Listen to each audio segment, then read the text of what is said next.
دۆسیەی دووهەمی ئەم شەومان دەکەینەوە. زۆر ڕاشکاوانە عێراق لە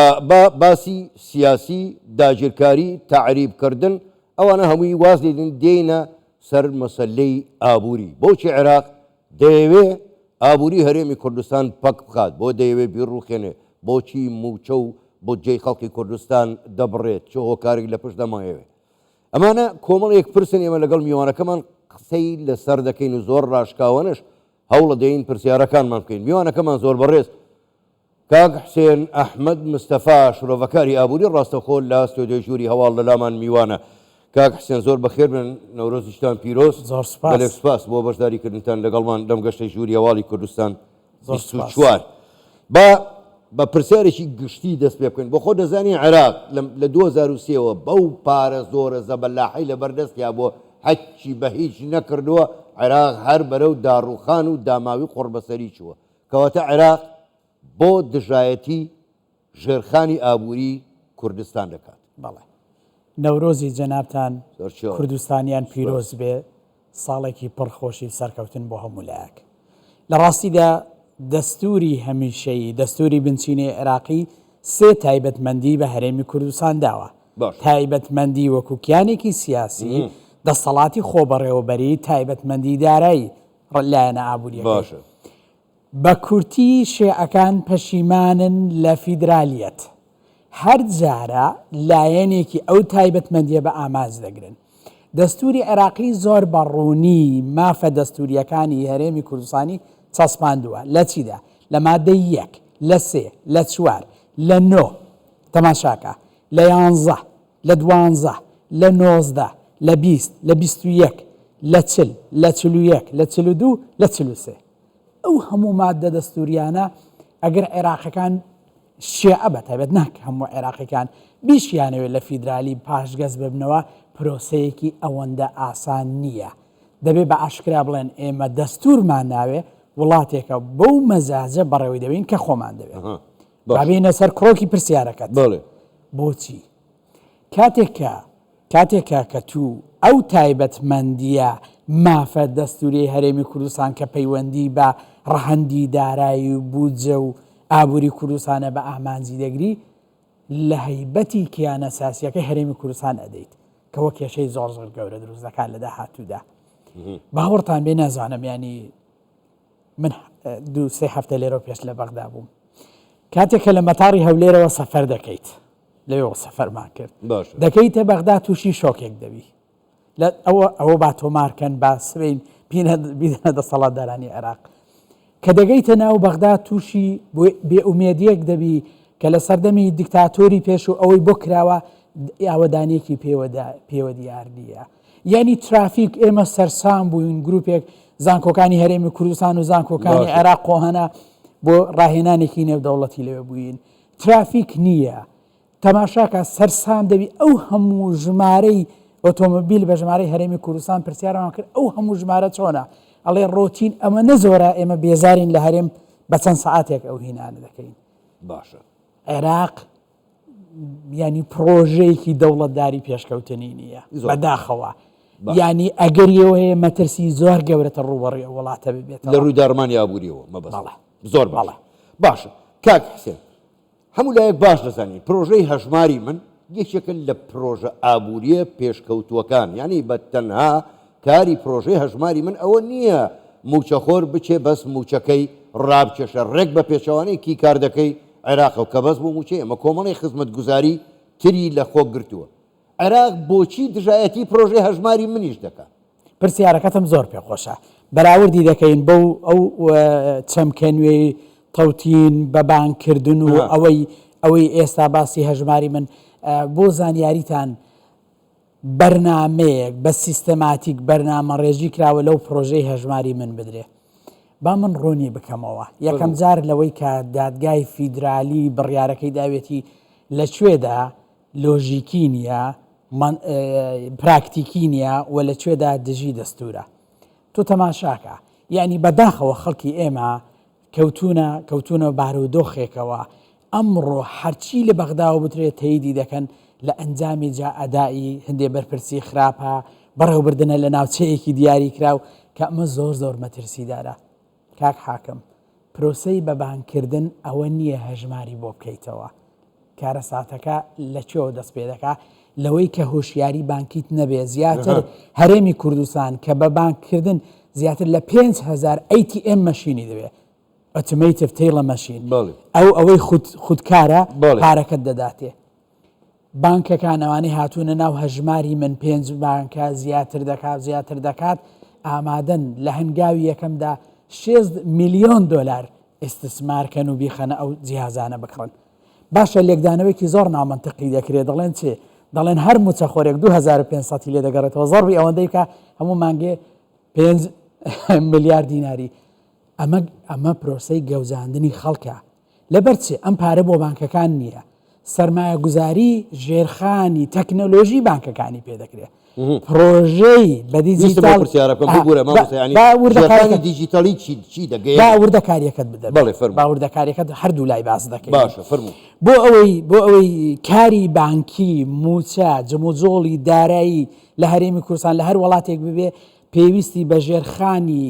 بانکینگە بەڕێوەبردننی بانکی سەردەما ژێرخانی دیجیتالیە هۆشیاریە و سەرمای مرۆیی ئەو ستافەی لە بانکەکە داعش دەکات ژێرخانی دیجیتالی چییە پێویستت بە چییە پێویستت بەوەیە تو کە دەڵێی موچەکە بە کاش نەترێ بەکار بدرێ پێویستم بەوەیە کارتێکی زیرەکەم هەبێ بەم کارتەیە بەبێ ئەوی پەنجە لە پارە بدەم هەموو کڕین و فرۆشتن و گواستنەوەی پابەندی دارایی خۆم جێبەجێکەم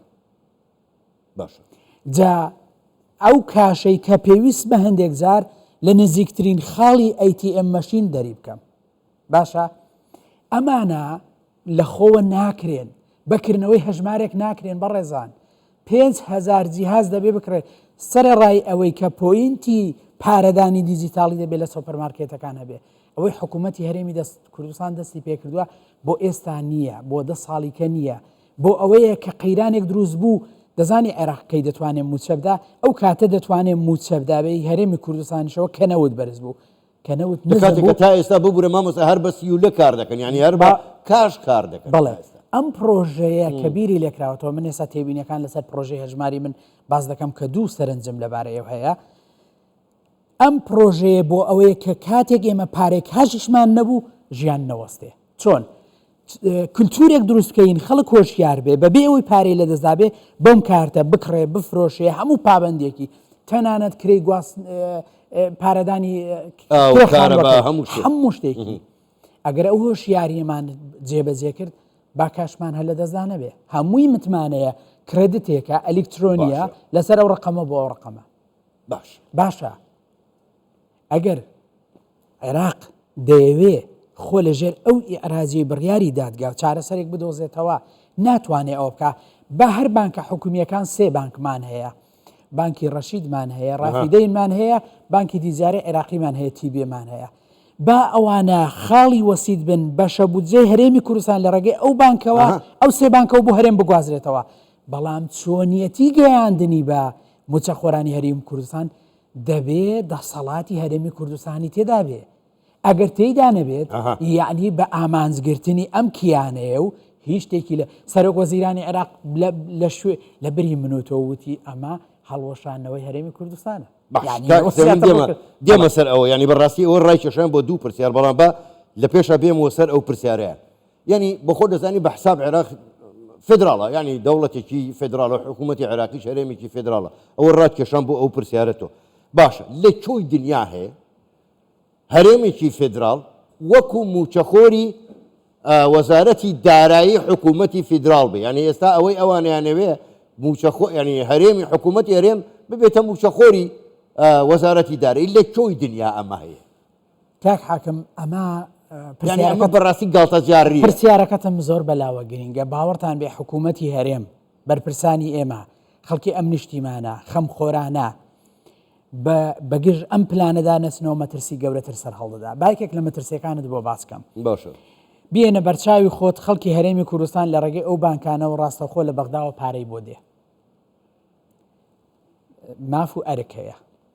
باشە سبەی چێ ئیلتیزام بە فەرمانێکی حکوومەتی هەرێمەوە دەکات دەڵێ خۆت و هیچ مافێکم بۆ دابین ناکەی منەوە ڕاستەخۆ بەغدایە کاروباری خەڵک ناڕوە بەڕێزان ینی ئێستا نەدراوە دەنگی وا هەیە لە شۆش میدیا فڕێ دەدرێ ئەڵێ من سبەینێ موچەکەم لە بەغداوە بێ من گوێ لە بەغدا دەگرم ئەمە قسەیە زۆر نێتپاکی و جوانی تێدایە کە دەیڵێ ئەزانی ژیان ڕادەوەستێ یعنی تۆ دۆخەکە بەرە و ڕشتێک دۆخێک دەکەیتەوە کە چارەسەرت پێی نییە ئەوجا لە هەمووی گرنگتر ئەڵێن ئەو بانکانەی کە بانکی حکومی عێراقین پارە ناگێڕنەوە خۆ ئەو بانکانە ڕاستەوخۆ موچە نادەن جەنابەت باست کرد کۆمپانیایکی کارتە کە لەگەڵ هەر گواستنەوەیەکی ئەوەی خۆی من خەڵکی پشت دەرم خەڵکی پشت دەرم بێنە بەرچاوی خۆت موچەخۆرانی هەموو هەرێمی کوردستان بە بانک دەکرێن بەڵام نەک 5,000 ATM مەشینمان نییە بەغدا تەنها هەژمارێک دەکاتەوە جا خەڵک لێرەوە کۆستەر دەگرێت دەچنە ئەو شارانەی کە بانکەکانی لێن چ دەکەنەوە مشکیلەی خوان نییە یعنی لۆژیکی نییە لە پراکتیک جێبەجێ ناکرێ باشە کەسێک کە لە شاری قەڵازەوە تەنها بێتە ڕانیە بۆی موچەکەی لە ڕانیەوە بگرێ 3 بەرامبەری ئەو 2500ی دەوێت باڕوونی بکەمەوە ئەو 2500 بۆچیە بویژدانەوە من ڕاوێشکار و وتەبێژی ئەو بانکانە نیم باشە ئەو بانکانە لە نەکاو ژمارەی مشتریەکانیان ئەوەی پێی دەکرێت کلاینت باشە لە نەکاو بەڕقەمی گەورە زیاد دەبێ کردنەوەی لە قینویان پێویست نابێ زیادکردنی ستافیان پێویست نابێ چەندین ئەوە باسی ژێرخانە بەس ATM مەشینەکان 60 میلیۆنی دەوێ ئەمانە بە بەلاشیش دەکەن بەس بە بەردەوام دەبێت پارە بگوازنەوە ئەو مەشینانە پارەدارکەن ئەو بەس ئەو گواستنەوە چەند بنزین و ستافەوەی دەبێت لە هەمووشی گرنگتر ئێمە هۆشیاری بانکیمان هەیە نیمانە چۆن ئەو کێشانە بەردەوام تیمێکی باشە ئەو یعنی دەیان و سەدان کەس دەبێدا بمەزرێن ئەمانە بە بەلاشیش دەکەن ئەدی ئەو 2500 بۆ ئەم ئیشانە نییە بەغدا دێ ئەم ئیشانە بۆ تۆ دەکا بە ئێمە لۆژیکی بین بەڕێزان ینی دەزانی ئەمڕۆ چەند شتێکم خوێندەوە ینی زۆر جار ئەسەف بۆ خەڵکی خۆم کە کەوتوینە گێژاوێکی بازارێکی هەراچخانەیە کە پێی دەگوتێ سۆشیال میدیا ئەڵێ هەژماری من هاوڵاتی بەڕێز ئەوەندەت لێ بڕەرا بەهۆی